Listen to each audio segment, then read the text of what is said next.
व्यासपीठावरील मान्यवर, व्यासपीठासमोरील मान्यवर आणि या परिषदेचे आयोजक, दिल्लीहून आली आहे आणि माहेरी आली आहे कारण पुण्यात जन्म झाला, पुण्यात वाढले, SP कॉलेजला माझं शिक्षण झालं. त्याच्यानंतर JNUमध्ये शिकायला गेले आणि सध्या JNUमध्येच शिकवते आहे. शिकता शिकता JNUमध्ये PhDचा जेव्हा विषय आला, खरं तर MPhilचा जेव्हा विषय आला, त्यावेळेला काय विषयावर काम करायचं अशी जेव्हा विचार सुरू झाला, त्यावेळेला ज्यांच्याशी विचार विनिमय केला, PhDच्या काळामध्ये ज्यांच्याशी भेटून त्यांच्याकडनं मार्गदर्शन घेतलं, ते सगळे मान्यवर म्हणजे अरुणाताई असतील, अभय टिळक सर असतील, मोरे सर असतील, शिवाजी महाराज असतील, या सगळ्यांच्या मार्गदर्शनामध्ये दोन्ही एक डिझर्टेशन आणि एक थिसिस पूर्ण केला. त्या दोन्हीचा विषय काय होता एवढं फक्त सांगते. महाराष्ट्र धर्म आणि भागवत धर्म. आपल्या दुर्दैवाने ज्ञानोबा तुकोबा म्हणताना कुठेतरी आपण परंपरा खंडित करतो आहोत का? आणि आज आपण महाराष्ट्रात, आणि मी आता दिल्लीत असते, त्यामुळे दिल्लीतून महाराष्ट्र बघताना तर हे मला फार प्रकर्षाने जाणवतं. ते म्हणजे आपली इतकी सुंदर परंपरा, आपली इतकी खोल आणि विशद करणारी परंपरा, त्या परंपरेला आपण खंड करतो आहोत का? असं एक दुःखकारक चित्र हे दुरून महाराष्ट्राला बघताना वाटतं. कुसुमाग्रज यांची एक सुंदर कविता आहे की एका चौकामध्ये 5 पुतळे जमले आणि ते 5 पुतळे मग शिवाजी महाराज आणि गांधी आणि असे सगळे, आणि मग त्यांना कसं वेगवेगळ्या जातीत बाटवलं गेलं. त्याच धर्तीवर आपल्या संतांना आपण जातींच्या विद्वेषामध्ये परत बाटत आहोत का? हा आपला करंटेपणा आहे. ज्या संतांनी आपल्याला एकमेकालागी पायी रे हे शिकवलं, ज्या संतांनी आपल्याला जाती धर्माच्या पलीकडे, लिंगभेदाच्या पलीकडे जायला शिकवलं, त्यांना आज परत एकदा म्हणण्यापेक्षा आपल्या करंटेपणाने आपण त्यांना कुठे बघतो आहोत, याच्या पलीकडे जाऊन आपल्याला काही करता येईल का? आणि मग तिथनं विचार सुरू झाला. महाराष्ट्र हा सुधारणेचा महाराष्ट्र आहे, महाराष्ट्र हा क्रांतीचा महाराष्ट्र आहे, आणि महाराष्ट्र बाहेर राहताना तर ते जाज्वल्य अभिमान, मराठाची बोलू कौतुके परी अमृतातेही पैजा जिंके, या विचाराने असं शहारले पण येतं. मगाशी ओम नमोजी अद्या सुरू झालं तर मला हे रोज ऐकायला मिळत नाही, त्यामुळे सरकन अंगावर काटा आला आणि डोळ्यातून घळाघळा पाणी यायला लागलं. किती ते उपकार आहेत आपल्या संतांचे. मग हा महाराष्ट्र, हा जो सुधारणेची भूमी बनला, हा महाराष्ट्र परत एकदा आपण जेव्हा सुधारणावादी महाराष्ट्र म्हणतो, कदाचित हा महाराष्ट्र आपण शाहू फुले आंबेडकरांचा महाराष्ट्र इथे थांबवतो आहोत का? शाहू फुले आंबेडकरांचा महाराष्ट्र आहेच आहे, सावित्रीबाईंचा महाराष्ट्र आहेच आहे, पण त्याच्या आधीची जी परंपरा आहे ही संत परंपरा आहे, जिथे सुधारणेचं बळ सुरू होतं. क्रांतीचा महाराष्ट्र आहेच आहे, पण ती क्रांती आपल्याला संत वाङ्मयात दिसते. जसं आता अभ्यंकर सरांनी सांगितलं, शक्ती आणि भक्तीचा संगम आपल्याला महाराष्ट्रात मिळतो, आणि हे करत असताना आपण संत वाङ्मयाकडे नव्या अर्थाने बघू शकतो का? जातीच्या राजकारणाचा मी मगाशी उल्लेख केला, तसंच आपल्या दुर्दैवाने महाराष्ट्र धर्म आणि भागवत धर्म यांच्यात वितुष्ट आहे असा एक प्रवाद, आणि त्याचे पडसाद आजही आपल्या महाराष्ट्रामध्ये उमटत राहतात. ते विद्वज्जनांमध्ये उमटत राहतात, ते राजकारणात उमटत राहतात. पण 1900 मध्ये रानड्यांनी त्याच्यावर ग्रंथ लिहून त्याचा निकाल लावलाय, ते म्हणजे भागवत धर्म हा महाराष्ट्र धर्माचा पाया आहे. आणि त्याच्या माध्यमातून, भागवत धर्माच्या माध्यमातून संतांनी जे काम केलं, 400 वर्ष सातत्याने संत राबले, समाजाचं उत्थान केलं, एका मार्गावर त्यांना आणून सोडणं, त्यातलं मावळे पण तयार झालं, आणि त्या मावळ्यांनी घेऊन महाराष्ट्र धर्माची पताका छत्रपती शिवाजींनी स्वराज्याच्या माध्यमातून पेशावर ते तंजावर आणि अटक ते कटक इथपर्यंत जो महाराष्ट्र धर्माची पताका फडकली, त्याचा पाया हा भागवत धर्माचा आहे. आज दुर्दैवाने आपण परत एकदा तिथे संतांच्या कार्यालाच सुरुंग लावतो आहोत, आणि जातीमध्ये, लिंगांमध्ये, भाषेमध्ये आपण हे सगळं विभागतो आहोत.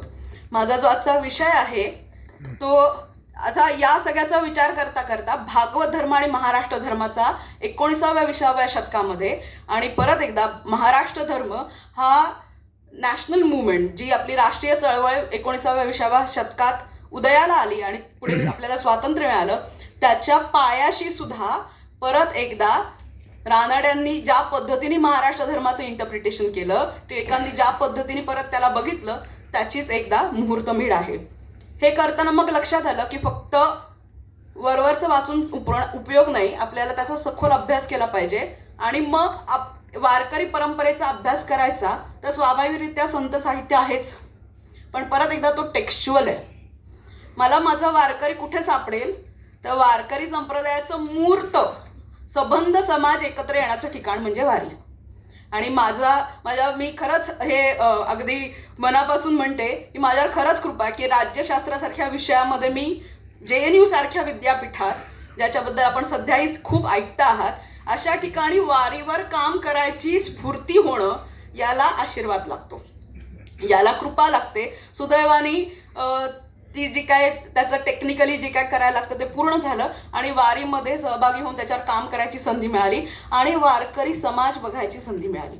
आजचा जो विषय आहे तो संत साहित्यातल्या स्त्री जाणीवा.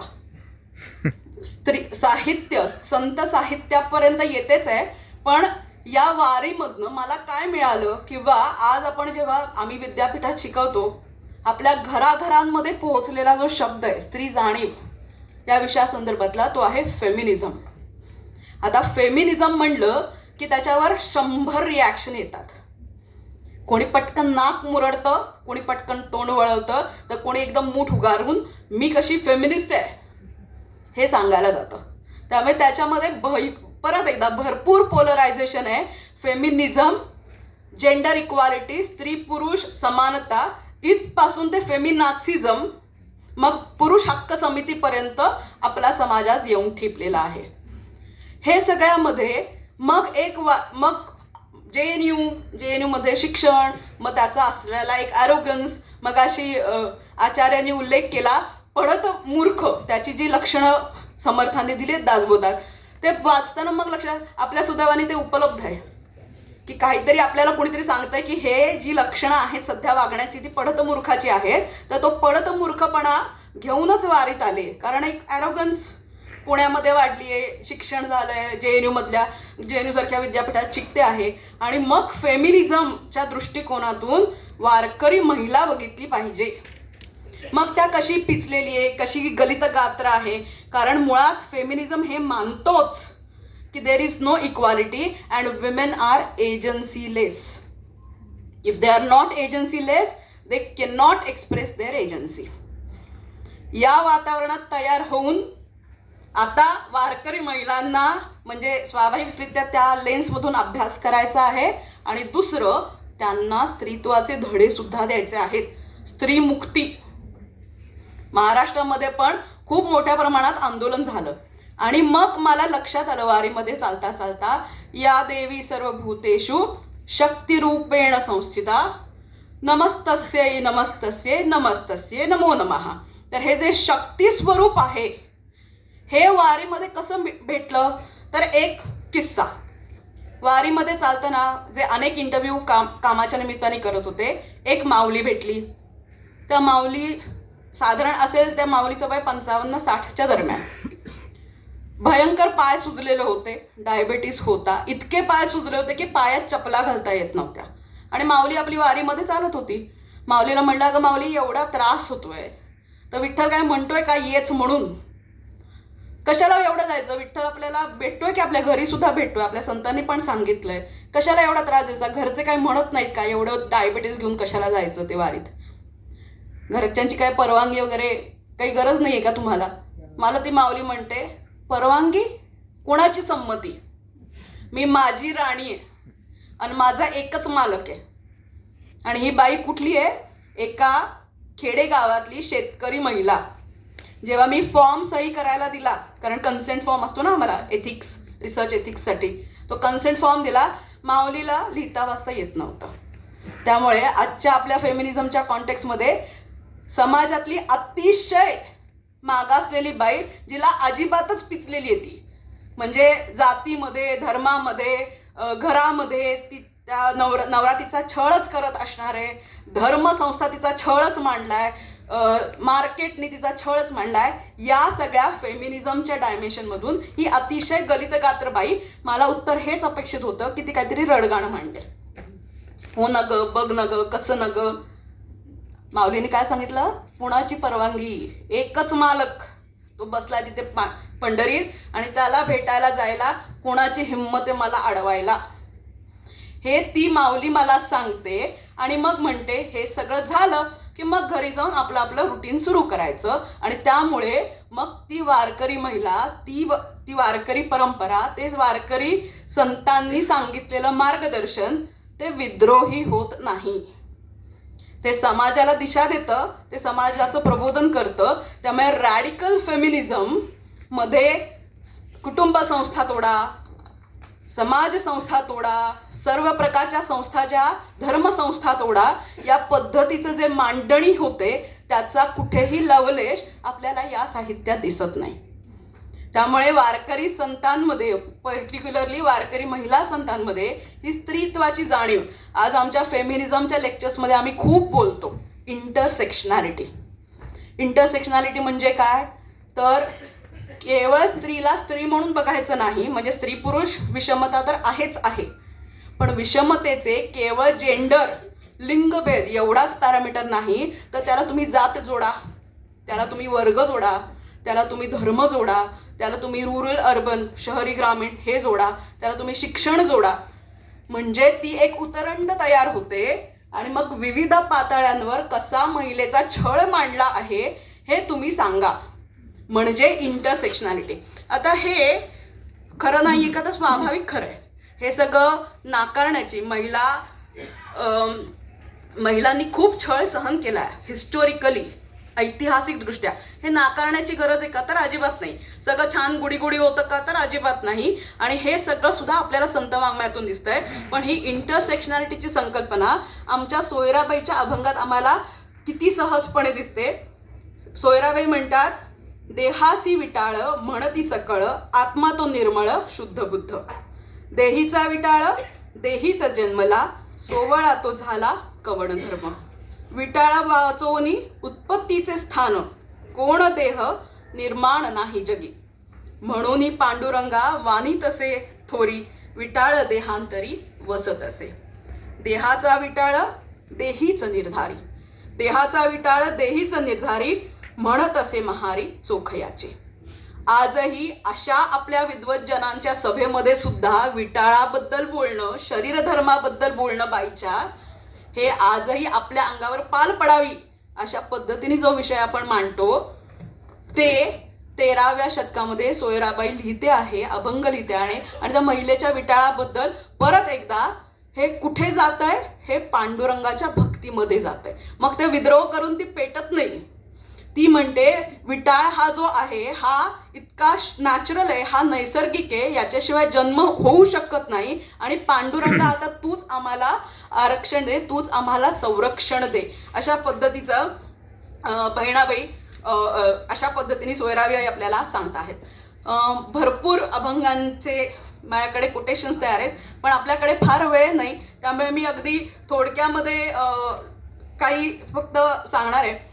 वारकरी संप्रदायातला म्हणजे परत वेळ जर मिळाला तर मी अजून काही अभंग सांगेन. आणि सरांनी ऑलरेडी मला टकटक करून सांगितलं की वेळ संपत आली आहे. फक्त या सगळ्याचा गोषवारा काय?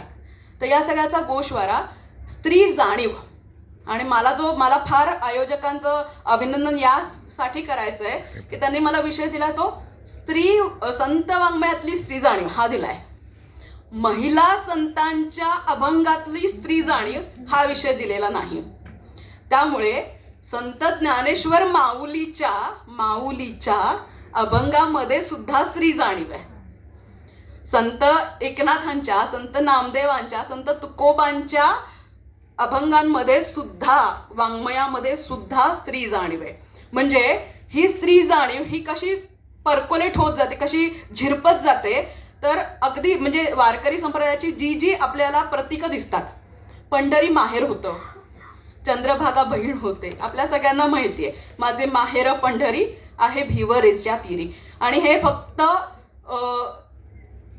पुरुष संत म्हणतात का, तर नाही, हे पुरुष आणि महिला संत हे दोघंही, म्हणजे पुरुष संतांना सुद्धा माहेर पाहिजेच आहे, कारण तिथे माऊलीचा जिव्हाळा आहे. आणि ती माऊली कोण आहे, मग ती आमची पंढरपूरची विठू माऊली आहे. अजून एक महत्त्वाचं प्रतीक जे आपल्याला सगळ्या संतांच्या वाङ्मयामध्ये दिसतं ते म्हणजे एकतर माऊली ही जी इमेज आहे, माऊली ही एक भावना आहे, ही संकल्पना आहे, ही आपण सगळ्यांना माहिती आहे. आपण वारीमध्ये चालताना सुद्धा प्रत्येक व्यक्तीला, प्रत्येक म्हणजे ती वारीमध्ये चालत असो, पोलीस असोत किंवा अन्य कुणी असलं तरी आपण माऊली म्हणून त्यांना बोलवतो.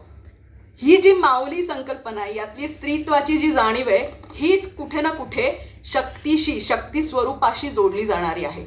शेवटचा एक अभंग म्हणते आणि विषयाला समाप्ती करते. आणि ही जी स्त्रीत्वाची, ही जी कुटुंबाची म्हणून जी भावना आहे, ही फार सुंदर जनाबाईंनी आपल्याला अभंगामध्ये दिली आहे. विठू माझा लेकरूवाळा. फार कमी आपल्याला बाबा दिसतात घरात की ज्यांच्या अंगा खांद्यावर मुलं नाचतायत. जनाबाईसाठी ती विठू माऊली, तिच्या अंगा खांद्यावर हे सगळी बालसंत नाचत आहेत. विठू माझा लेकरूवाळा, संगे गोपाळांचा मेळा, निवृत्ती हा खांद्यावरी, सोपानाचा हात धरी, पुढे चाले ज्ञानेश्वर, मागे मुक्ताई सुंदर, गोरा कुंभार मांडीवरी, चोखा जीवा बरोबरी, संत पंका कडेवरी, नामाक रांगोळी धरी, जनी म्हणे गोपाळा, करी भक्तांचा सोहळा. आणि शेवटी जाता जाता अशा काळात की जिथे खरं तर महिला खूप काही सहन करत होत्या, चौकटी बाहेर पडण्याची मुभा त्यांना नव्हती, अशा काळात जनाबाईंनी, म्हणजे मला असं वाटतं की earliest feminist in Maharashtra could be Janabai. स्त्री जन्म म्हणून न व्हावे उदास, संती ऐसे केले मज. सो या सगळ्या पार्श्वभूमीवर आपल्याला ही जी परंपरा लाभली आहे, एक आपण लक्षात घेऊन नक्की जायला पाहिजे, शिव आणि शक्ती. आपल्या सगळ्या संतांनी सांगितलं की जीव आणि शिव, हा जो जीव शिव म्हणजे काय, शिव आणि शक्तीचा मिलन हा प्रत्येक जीवात आहे. मग तो पुरुष असो अथवा स्त्री असो, जीव आणि शिव आणि शक्ती यांच्या एकत्रीकरणाशिवाय, यांच्या मिलनाशिवाय जीवच होऊ शकत नाही. त्यामुळे ती शक्ती प्रकट होणं म्हणजेच ते फेमिनाईन क्वालिटी, त्याला आपण स्त्रीत्वाचं मूल्य हे प्रकट होणं. आणि म्हणून आपले सगळेच संत, पुरुष अथवा स्त्री सुद्धा, आणि आपला पांडुरंग सुद्धा माऊली होतात. मनःपूर्वक धन्यवाद.